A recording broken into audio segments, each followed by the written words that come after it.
बिस्मिल्लाहिर्रहमानिर्रहीम। मोहतरम नाजरीन, अस्सलाम वालेकुम। आज मैं अल्लाह सुब्हानहू तआला का नाम अल कवी अल मतीन लेकर आपकी खिदमत में हाजिर हुई हूँ। अल कवी बहुत ज़्यादा कुव्वत वाला, अल मतीन बहुत ज़ोर वाला, वो जिसकी ताकत सब ताकतों से बढ़कर है, वो सारी कुव्वतों का मालिक है। किसी और के पास कोई भी थोड़ी या ज़्यादा कुव्वत है तो वो भी दरअसल अल्लाह ताला की ही दी हुई है। अल्लाह ताला की कुव्वत हमेशा के लिए है और बंदों की कुव्वत वक्ती तौर पर है। अल्लाह ताला हर एक को मगलूब कर सकता है और कोई उस पर गालिब नहीं आ सकता। वो ही जोर आवर है, वो ही सब पर गालिब है, तो इसलिए हम सबको उसकी कुव्वत पर ही पूरा भरोसा होना चाहिए और उसकी तरफ ही रुजू करना चाहिए। कुरान मजीद में अल्लाह ताला फरमाते हैं, उन्होंने अल्लाह की कदर नहीं की जैसे कदर करने का हक है। बेशक अल्लाह ताला बहुत कुव्वत वाला, सब पर गालिब है। यानी अल्लाह ताला ही के फैसले सब पर नाफिज होते हैं, लेकिन उसके फैसलों को नाफिज करने में कोई रुकावट सामने नहीं आती, कोई भी उनको रोक नहीं सकता।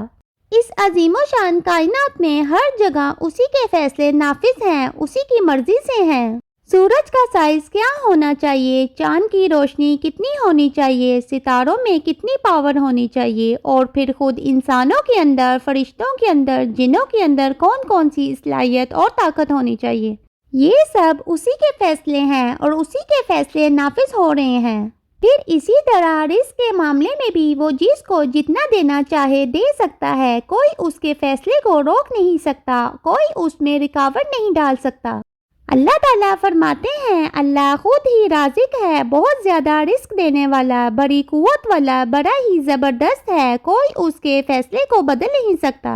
अल्लाह ही फैसला करता है, ख्वाह रिस्क का हो या किसी और मामले में, उसके फैसले पर कोई नज़रसानी करने वाला नहीं, यानी उसके फैसले पर कोई अपना फैसला नहीं ला सकता, उसी का फैसला नाफिज होकर रहता है। और फिर ये भी उसके लिए ये सब कुछ बहुत आसान है, अपने फैसले नाफिज करने में उसे किसी किस्म की मेहनत, मुशक्कत, मुसीबत नहीं उठानी पड़ती और किसी किस्म की भी उसको थकावट भी लाहक नहीं होती। वो ना ये सिर्फ के इंसानों को पैदा करने वाला है, बल्कि उनके मरने के बाद उनको दोबारा भी पैदा कर देने वाला है, और इसमें भी उसको कुछ मुश्किल नहीं।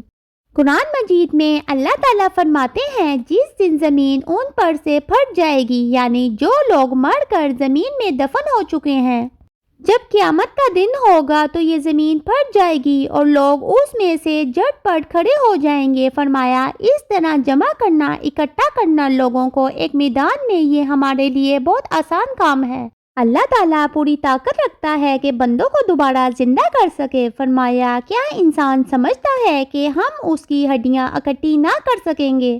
क्यों नहीं, हम तो इस पर भी कादिर हैं कि उनकी उंगलियों के पोर पोर तक दुरुस्त बना दें। और ये बात सब जानते हैं कि हर इंसान के फिंगरप्रिंट्स एक दूसरे से मुख्तलिफ हैं और अल्लाह ताला क़यामत के दिन हर शख्स को उसकी शिनाख्त के साथ दोबारा पैदा करेंगे। नबी करीम सल्लल्लाहु अलैहि वसल्लम ने फरमाया, इंसान के जिस्म का हर हिस्सा गल जाएगा सिवाय रीढ़ की हड्डी के, और उससे क़यामत के दिन तमाम मखलूक दोबारा बनाई जाएगी। फिर अल्लाह ताला के सिलसिले में ये बात भी याद रहे कि वो सब ताकतों से बढ़कर बड़ा ताकतवर है। कुरान मजीद में हमें मुख्तलिफ कौमों का जिक्र मिला जो अपने वक्त की सुपर पावर थी, उनके पास बहुत ताकत थी, लेकिन किस तरह अल्लाह ताला ने उनको बर्बाद करके रख दिया। सूरत अल फजर में अल्लाह ताला फरमाते हैं, क्या तुमने देखा नहीं तुम्हारे रब ने कौमे आद के साथ क्या सलूक किया? इतनी मजबूत कौम थी कि उस जैसी किसी कौम की मिसाल नहीं मिलती ताकत में, ऐसी कोई कौम पैदा नहीं की गई थी। और फिर समूद के साथ क्या हुआ, जिन्होंने वादियों में, पहाड़ों में, पत्थर के अंदर अपने घर तराश लिए थे। और फिर फिरौन जो मीखों वाला था, जिसकी बेशुमार आर्मीज थी, बहुत ताकतवर था, इन सब ने जमीन में फसाद बर्पा कर रखा था, सरकशी बर्पा कर रखी थी अपनी ताकत की वजह से, और इन्होंने बहुत ज़्यादा फसाद कर दिया था। तो क्या हुआ, बिलाखिर अल्लाह की ताकत के मुकाबले में नहीं ठहर सके, तेरे रब ने उन पर अजाब का कोहरा बरसा दिया। बेशक तेरा रब गात में है, यानी वो देख रहा है कि कौन इसकी फरमाबरदारी कर रहा है और कौन नाफरमानी करता है और कौन ताकत के बलबूते पर सरकशी कर रहा है। کون یہ سمجھ رہا ہے کہ میں بہت طاقتور ہوں اور مجھے کوئی نقصان نہیں دے سکتا؟ ہر طاقتور کو یہ یاد رکھنا چاہیے کہ اس کے اوپر ایک بہت بڑا طاقتور ہے جس کے سامنے اس کی طاقت کوئی حیثیت نہیں رکھتی۔ پھر اسی طرح اللہ تعالیٰ فرماتے ہیں، اور ہم ان سے پہلے کتنی ہی قومیں ہلاک کر چکے ہیں، یعنی اہل مکہ سرکشی سے باز آ جائیں۔ ان کو یاد رکھنا چاہیے ان سے پہلے بہت سی قومیں گزر چکی ہیں جو ان سے زیادہ طاقتور تھیں۔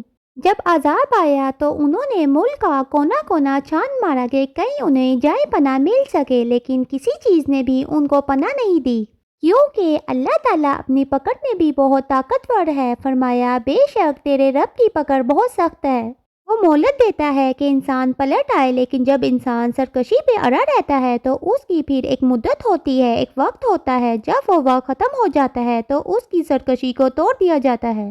اللہ تعالیٰ فرماتے ہیں جب بھی آپ کا رب کسی ظالم بستی کو پکڑتا ہے تو اس کی گرفت ایسی ہی ہوتی ہے، اس کی پکڑ ایسی ہی ہوتی ہے، بلا شبہ اس کی پکڑ دکھ دینے والی اور سخت ہوتی ہے۔ پھر یہ کہ جب انسان کو اللہ تعالیٰ کی ان صفات کا علم ہو جائے تو پھر اللہ تعالیٰ سے دعا بھی کرے اور اللہ کی قوت کا اقرار کرتے ہوئے اور اپنی عاجزی کا اظہار کرتے ہوئے دعا کرے۔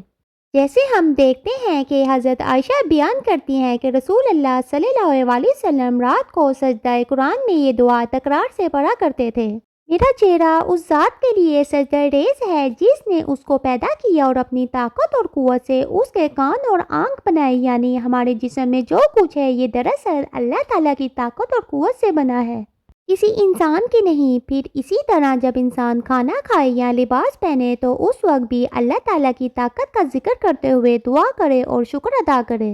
رسول اللہ صلی اللہ علیہ وسلم نے فرمایا جو شخص کھانا کھانے کے بعد یہ دعا پڑھے: تمام تعریفیں اللہ کے لیے ہیں جس نے مجھے یہ کھانا کھلایا اور میری کسی قوت اور طاقت کے بغیر مجھے عطا کیا، اس کے اگلے اور پچھلے گناہ معاف کر دیے جائیں گے۔ اب انسان کھانا کھا کر اٹھا ہے لیکن اللہ کی طاقت اور اللہ کی بڑائی کا ذکر کر رہا ہے تو کھانا بھی اجر و ثواب کا باعث ہے۔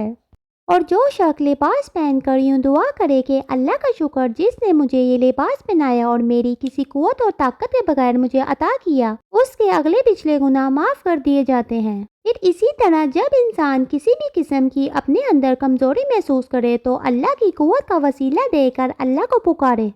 اللہ سبحانہ تعالیٰ ہمیں ہمارے نفس کے شر سے بچائے اور ہمارے شر سے دوسروں کو محفوظ رکھے، اور جو بھی اللہ نے ہمیں نعمتیں عطا کی ہیں انہیں اپنی راہ میں اور اپنی فرما برداری میں لگانے کی توفیق عطا کرے۔ آمین یا رب العالمین۔